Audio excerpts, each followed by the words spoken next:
Hai, namaku Corona. Aku adalah virus.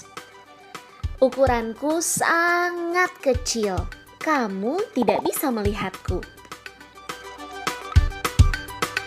Aku dan teman-temanku suka sekali bermain di sini. Wuhuu! Yiha! Hore! Aku menyebabkan banyak manusia sakit.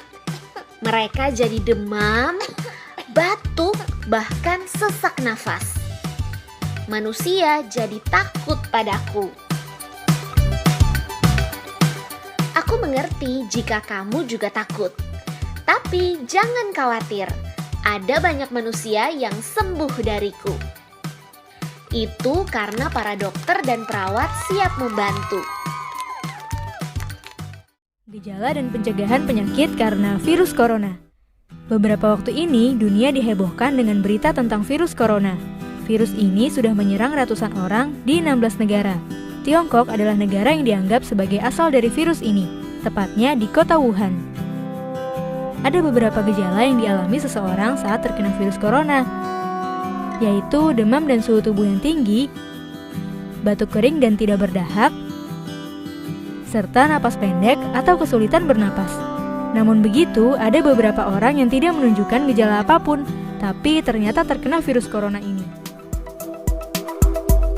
Indonesia menjadi negara ke-52 yang mengumumkan status warga negaranya terinfeksi virus corona atau COVID-19.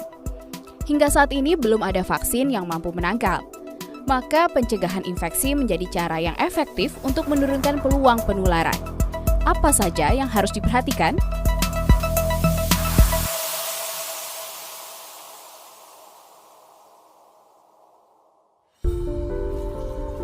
Kenapa harus mencuci tangan secara teratur?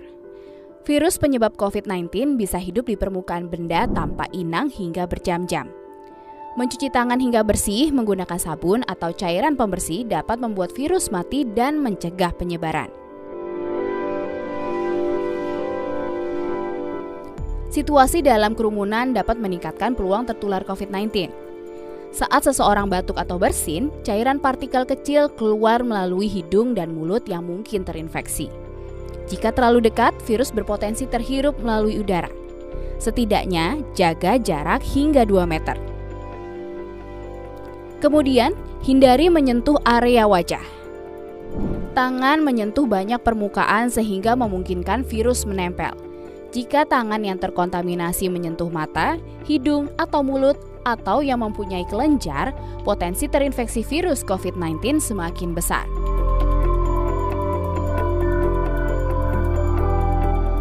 Pastikan Anda dan di sekitar bisa bernafas dengan baik dan sehat tanpa gangguan, termasuk menutup hidung dan mulut saat bersin atau batuk dengan menggunakan tisu atau masker, atau bisa menggunakan bagian dalam siku. Jika merasa tidak sehat, gunakan masker agar tidak menulari orang lain di sekitar Anda. Jangan lupa ganti masker secara berkala. Dengan melakukan hal-hal tadi, kemungkinan kita terkena virus corona jadi kecil, sekaligus bisa menjaga kesehatan kita dan orang-orang di sekitar. Perang melawan virus corona masih berlanjut. Sampai video ini dibuat, jumlahnya udah naik sampai segini banyaknya. Dan yang lebih menyeramkan, ini masih bisa banget naik berkali-kali lipat kalau kita nggak bergerak sekarang juga. Jadi yang menjadi pertanyaan besar adalah, akan secepat apakah penyebaran virus corona di Indonesia? Kita mesti tanggap, Gubernur Jakarta udah ngelakuin simulasi yang nunjukin bahwa kalau kita nggak bertindak dalam 2 minggu ke depan akan ada 6.000 kasus hanya di Jakarta sendiri. Bayangkan itu baru Jakarta, belum se-Indonesia. Jangan sampai kita kayak negara lain yang juga sekarang kewalahan ngadepin pandemi ini. Jadi dalam keadaan kayak gini, apa yang mesti kita lakukan?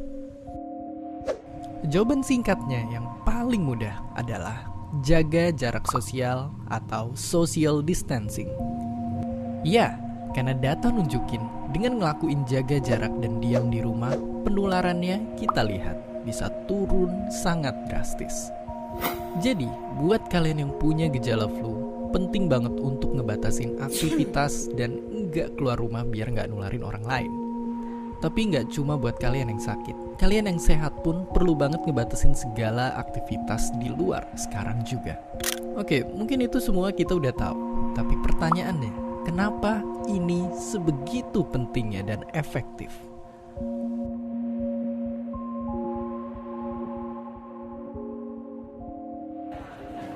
Jawabannya, karena virus corona punya jurus hebat yang bisa bikin dia sembunyi di tubuh orang yang sehat.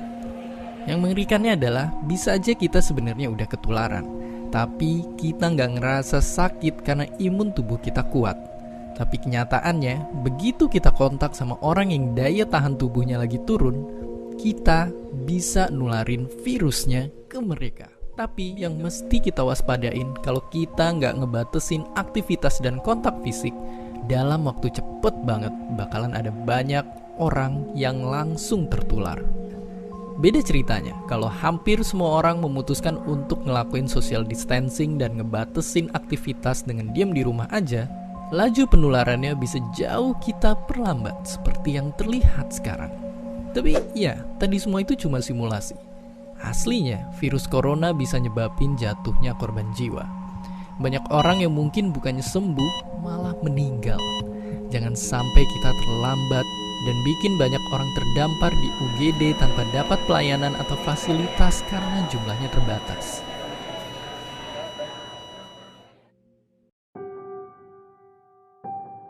Dan ya, mungkin sekarang kita makin ngerti kalau virus satu ini emang sangat gampang menular.